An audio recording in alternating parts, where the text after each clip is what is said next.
Alhamdulillah pada kesempatan hari ini saya sedang bersama salah satu owner pemilik bisnis kopi Ranting Estate Lestari. Estate Lestari. Nah, pada kesempatan hari ini mungkin saya akan berbincang-bincang sedikit mengenai sejarah, kemudian permasalahan-permasalahan yang memang hadir di sebuah bisnis ini gitu. Nah, yang pertama yang ingin saya tanyakan, mungkin perkenalan dulu dah. Siap. Bismillahirrahmanirrahim. Assalamualaikum warahmatullahi wabarakatuh. Perkenalkan, nama saya Firman Helmi Hanafiah, pemilik perusahaan kopi Ranting Estate Lestari, di mana Ranting Estate Lestari merupakan perusahaan kopi yang beroperasi pada perkebunan, roastery, processing pasca panen, serta kafe, rantai kafe. Nah, tadi sudah perkenalan bahwa beliau ini adalah Firman Helmi. Kenapa AA mengambil kopi sebagai bisnis? Yang pertama itu meneruskan ya, untuk di kebun itu meneruskan kebun dari pertama kakek terus bapak. Kalau kakek dan bapak itu dari sekitar tahun 80 sampai pada tahun 2008 itu kan tanam teh. Nah, begitu tahun 2008 kesempatan dan kelayakan bisnis teh itu mulai menurun, trennya cenderung menurun. Nah, kita berganti komoditas, dan kebetulan pada tahun itu yang sedang mulai menanjak sampai sekarang itu kopi. Jadi peralihan dari teh ke kopi meneruskan. Nah, untuk di roastery, processing pasca panen, dan kafe itu rantai itu resapan dari kebun, terus kita roasting, kita proses pasca panen, terus kita roasting, terus kita bikin kafe sampai pada produk akhir konsumen dan saset, itu supaya memberikan nilai tambah dalam penjualan. Dari segi pendidikan ya tentang kopi, kira-kira AA bagaimana dari segi pendidikan? Kalau untuk pendidikan kopi itu ya, untuk dasar bisnis saya kebetulan ya di manajemen bisnis ya. Untuk kopi secara khusus ada beberapa kelas dan college yang saya ikuti, mulai dari quality farming, terus quality processing, quality roasting, dan cupping, profesional cupping, uji cita rasa. Berikut beberapa pelatihan kebaristaan. Oke. Terus yang ingin saya tanyakan lagi mengenai sejarah. Nah, ini penting banget.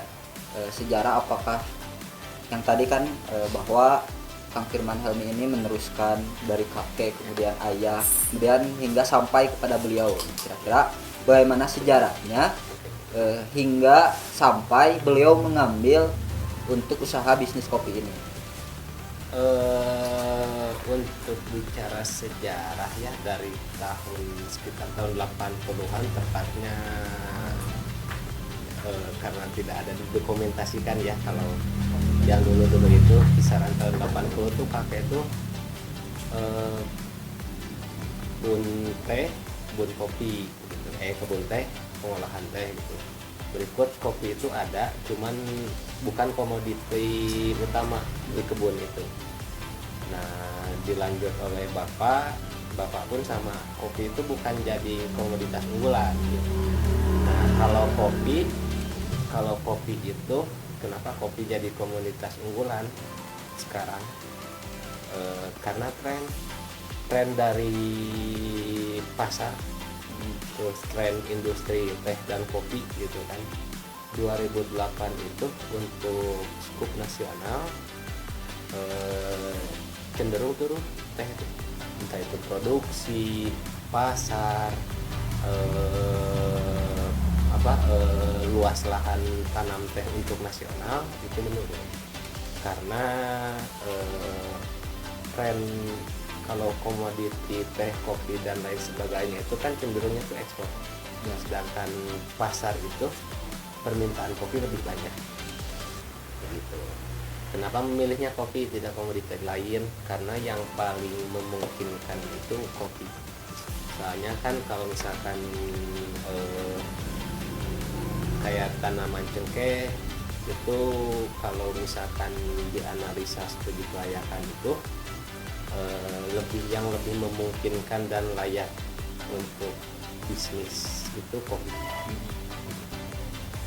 Baik, itulah mungkin sejarah. Jadi dari mulai tahun 80-an ya, beliau melanjutkan jejak langkah kakek kemudian ayah. Itu sejarahnya. Nah, untuk selanjutnya bagaimana? Satu lagi karena kalau Bapak tuh sampai 2008 dari sekitar tahun 1995 peralihan dari kakek ke Bapak sampai tahun 2008. Setelah 2008 itu ini mulai masuk tapi belum secara langsung, baru pada tahun 2010 secara langsung di divisi kopi, tapi tehnya itu Bapak masih berjalan. Oke, kira-kira berapa hektar luas tanah yang digunakan untuk kopi? Untuk sementara sekarang itu dari total 40 hektar, kopi itu baru 15 yang tertanam. Total 40 hektar. Dari total 40 hektar lahan, kopi itu baru 15 hektar yang tertanam Arabica dan Robusta kopi. Oke. Terus dari segi pembagian waktunya itu gimana? Dari mulai menanam kemudian sampai ke konsumen gitu diterima, kira-kira itu waktunya seperti apa? Kalau kopi itu kalau misalkan kita dari mulai tanam itu kan menghasilkan, sebetulnya tahun pertama tanam kopi itu minimal 8 bulan sudah menghasilkan, cuman belum pada hitungan bisnis. Kalau misalkan hitungan bisnis kopi itu tanam 5 tahun baru menghasilkan. Kalau misalkan proses dari tanam setahun udah menghasilkan buah kopi, nah proses pasca panen kurang lebih 1 bulan, roasting itu disangrai cuman ya setengah jam, besoknya pun bisa langsung dinikmati. Bisa langsung jadi kopi, bisa ya? langsung jadi diminum. Oke, terus di sini ada keunikan produk nih, karena ada nih renting estate. Nah, keunikannya apa?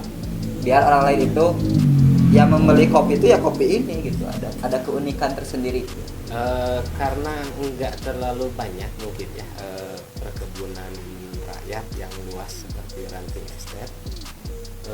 Jadi kalau misalkan kopi Jawa Barat itu keseluruhan Jawa Barat, karena Garut misalkan Pangalengan emang itu juga memiliki sedikit perbedaan. Kalau karakter itu sama, karakter terus ketebalan karakter Jawa Barat itu sama. Cuman apa yang membedakan dari ranting estate itu kita dari hulu sampai hilir, dari pertama pembibitan sampai kopi itu siap diminum, itu kita yang proses sendiri. Kita tidak melewati bandar, processing lain gitu kan. Jadi kualitas itu terjaga dan konsisten. Oke. Terus ini ada lagi mengenai rancangan biaya modal, misalnya ini dari alat ini sampai ini alat-alat yang di belakang ini kira-kira berapa gitu? Kalau misalkan kita kotak-kotakan ya, kalau misalkan untuk di kebun itu dari tahun pertama tanam itu kisaran 50 sampai 80 juta per 1 hektar. Itu tanaman. Untuk tanaman. Nah, di tahun kedua, ketiga, keempat itu yang kisaran 25 sampai 40 juta untuk biayanya. Untuk di processing itu relatif kita menggunakan mesin-mesin yang kapasitas 1 jam itu 200 kilo. Proses paper, pengupasan kulit merah, terus proses penjemuran, bikin greenhouse atau misalkan para penjemuran, terus bikin haler, pengupas kulit kering, dan alat sortasi lainnya itu yang kapasitas 200 kilo itu satu garis, satu line produksi. Layout itu kisaran 120 juta kalau itu. Nah kalau misalkan mesin ini kita menggunakan mesin lokal yang ya bisa bersaing lah di internasional di Asia itu. Ini kapasitas 3 kilo sekitar 120 juta. Kapasitas 3 kilo 3 kilo 3 betul. kilo 120 juta. 120 juta. Kalau alat-alat lain tuh relatif lah, kayak grinder itu sekitar 10 juta, ada yang 4 juta. Kalau mesin espresso ini untuk cupping, lebih kita rasa kopi. Jadi setiap batch, setiap kita panen dari setiap blok itu diuji kita rasanya, konsistennya rasanya. Kisaran 10, 5 juta, 10 juta.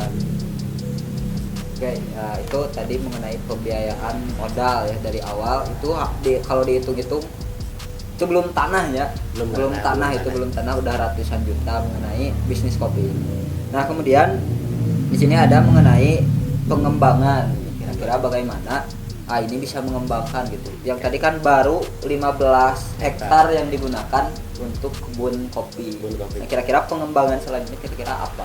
Untuk pengembangan itu di kebun sudah pasti ya, yang 40 hektar itu kita bakal terus ditanam per tahun itu 1-5 hektar kita buka lahan terus.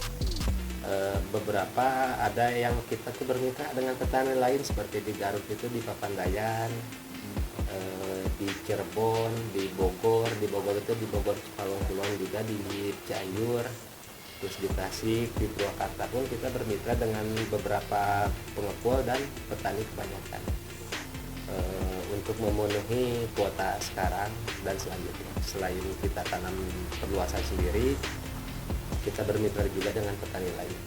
Ya, maksudnya bermitra itu seperti apa? Maksudnya bermitra standar dan kualitas yang ditentukan oleh kita untuk pemenuhan kebutuhan pasar. Nah, terus ada beberapa juga rekan-rekan yang sama memiliki lahan, potensi lahan, ya kita konsultan juga untuk mereka. Tapi kita juga bermitra juga dengan mereka. Untuk di hilir itu prosesnya kita rencana bikin franchise, bikin rantai kafe sederhana, kafe to go yang sederhana di seluruh tempat. Oke, nah, ini menarik ya ketika kita ngebahas tentang bisnis kopi. Ternyata memang hari ini kenapa kopi ini disukai oleh banyak anak-anak muda, karena lagi tren gitu kan. Nah untuk selanjutnya di sini ada periklanan dan promosi ini ya, kira-kira bagaimana cara Afirman ini untuk mengiklankan dan promosi, karena kopi ini sering saya mencoba mencicipi gitu kan di tempat-tempat pengajian. Ini menarik. Jadi beliau selain pengusaha, beliau juga aktif di pimpinan cabang pemuda Persi, bahkan beliau wakil ketua pimpinan cabang pemuda Persi. Nah kira-kira apa sih iklan dan promosinya gitu di kopi? Untuk Green Bean, karena dari 2014 sampai 2019 kemarin itu kita fokusnya di ekspor. Jadi untuk promosi itu kita direct trade, jadi kita mendatangi buyer di negara masing-masing, kita melobi mereka, atau misalkan di pameran-pameran internasional kita juga mengikuti beberapa pameran internasional. Ada beberapa undangan dari KBRI di masing-masing negara tujuan kita ekspor, kita mengikuti bisnis meeting tersebut. Kalau untuk di roasting, di kopi bubuk atau kopi roasting yang sudah jadi kemasan, itu kita memanfaatkan media elektronik, media seperti Instagram, terus Facebook, seperti itu. Nah kalau untuk kafe itu biasanya bauran pemasarannya digunakan seperti flash, tempat, terus promosi, harga, terus produknya gitu kan. Ya itu 4P-nya dijalankan gitu kalau untuk kafe. Kalau kebanyakan sih kita tuh ya operasionalnya banyak di green bean dan ekspor, ya nggak terlalu banyak media promosi Ya. cuman lobbynya yang banyak, penawaran Jadi langsung. menggunakan jaringan ya, Jaringan. jaringan secara langsung. Dan untuk selanjutnya ada kita akan membahas tentang masalah-masalah. Kira-kira kan pasti banyak lah masalah, misalnya gagal panen atau gagal jual dan lain-lain. Nah, kira-kira masalahnya seperti apa aja gitu di ranting Ester Lestari? Kalau gagal jual cenderungnya tuh kurang memungkinkan ya, gagal jual karena kebutuhan kopi dengan produksi kopi, entah kita bicara seluruh dunia, Indonesia ataupun Jawa Barat itu sendiri, sebetulnya demand-nya itu lebih banyak. Jadi nggak mungkin kopi itu nggak laku gitu. Orang tanam terus, konsumen tumbuh terus, trennya itu. Kendalanya itu yaitu satu, gagal panen, yang kedua tidak ada bahan baku. Tidak ada bahan baku, apalagi kalau misalkan kita runtut lebih jauh, begitu kita ada kontrak dengan luar, komitmen, sedangkan kita tidak ada barang, ya gimana kita mau penalti, kita beli bahan lebih mahal daripada harga jual kita, ya paling mensiasati itu sebetulnya, meminimalisir untuk resiko-resiko seperti itu. Nah, kira-kira tindakan selanjutnya ketika masalah yang tadi kan gagal panen. Nah, tindakan AA selaku pemilik kopi ini gimana? Kalau secara teknis yaitu perluasan, memperbanyak kemitraan, dan yang paling terpenting jangan mengosongkan stok kalau kopi. Atau kita lebih berhati-hati lagi menyesuaikan dengan kesanggupan kita. Kita harus menganalisa di mana kekuatan kita, di mana posisi kita. Kalau misalkan kita nggak akan bisa menutupi suatu kontrak dengan pasar, kita jangan menyanggupi. Nah, untuk selanjutnya yang terakhir sekali mengenai tentang keuntungan dan kerugian. Kira-kira per bulan atau per minggu, ini boleh lah, bisa per minggu, bisa per bulan, keuntungan dan kerugian. Kalau kopi itu relatif, semua saya rasa semua industri semua bisnis itu relatif. 10, 5, 10, 15, 20, 36, karena berbanding dengan resikonya ya. Suatu usaha yang beresiko tinggi, revenue-nya tuh lebih tinggi ya, pasti tinggi. Usaha yang resikonya rendah ya, otomatis marginnya rendah. Oke, mungkin itu saja yang hari ini dapat kita wawancarai, kita tanya-tanyakan dari awal sejarah, kemudian bagaimana cara promosi sampai akhir kita mendapatkan hasil dan kerugian. Jadi kan dari hasil yang besar juga ya ternyata kerugian atau resikonya juga besar. Gitu. Mungkin sekian yang jadi untuk bisnis sekarang tuh kita pintar meminimalisir resiko, karena potensi untung itu ada, potensi rugi pun ada.